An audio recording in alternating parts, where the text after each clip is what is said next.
इससे पहले मैं सब भूल जाऊं तो मैं ना रिकॉर्ड करना चाहती हूँ ताकि मुझे भी याद रहे। तो मैं नेपाल गई थी। नेपाल का ट्रिप अप्रोक्सीमेटली 1 वीक का था। तो मतलब कुछ बातें जो मैं बताना चाहूंगी। जिसको जाना है जाए, नहीं जाना न जाए। तो हम शेयर्ड कैब में बैठे थे।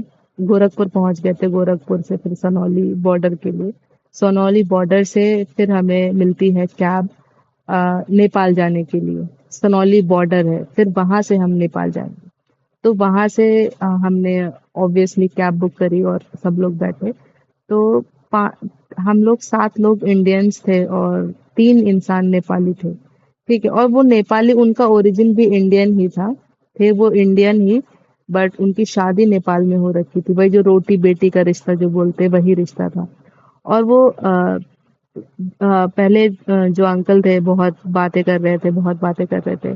तो मैं बता देना चाहती हूँ कौन कौन था, क्योंकि मुझे इतना हर्ट हुआ ना, मैं नहीं भूल सकती।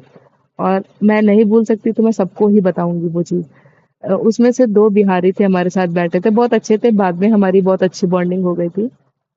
और एक लड़की थी दिल्ली से, अपनी मम्मी के साथ थी।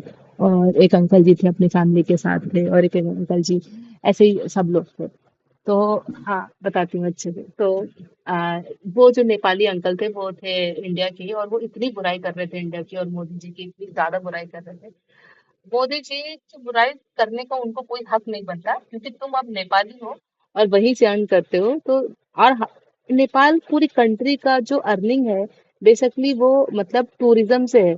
और मतलब मोस्ट ऑफ द टूरिज्म उनका इंडिया से जाता है। फिर वो इतनी बुराई कर रहे थे इंडिया की।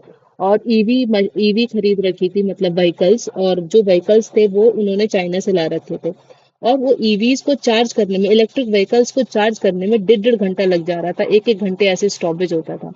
और वो तब भी कह रहे थे कि चाइना से खरीदिए, चाइना से खरीदिए। ठीक है, तुमने खरीदी चाइना से, बहुत अच्छी बात है। तो बट तुम बुराई क्यों कर रहे हो हमारे पीएम की? हमारे पीएम ने तुम्हारा क्या बिगाड़ा है? तो वो बता रहे थे गोरखा जो भर्ती होती थी वो भर्तियां होना बंद हो गई हैं, अब वो नेपालीज को नहीं लेते हैं। बहुत बुराई कर रहे थे, तो मुझसे बर्दाश्त नहीं हुआ। फिर मैंने बोल ही दिया कि आपको कोई हक नहीं बनता, आप इंडियन नहीं मानते अगर अपने आप को, तो आप हमारे पीएम के बारे में बुराई नहीं कर सकते। तो मैंने जब बोला तो एक अंकल जी खड़े हो गए कि आपकी हिम्मत कैसे हुई, अब मैं एक बात नहीं सुनूंगा। आपने मोदी जी के बारे में राम राज्य उन्होंने लाया है।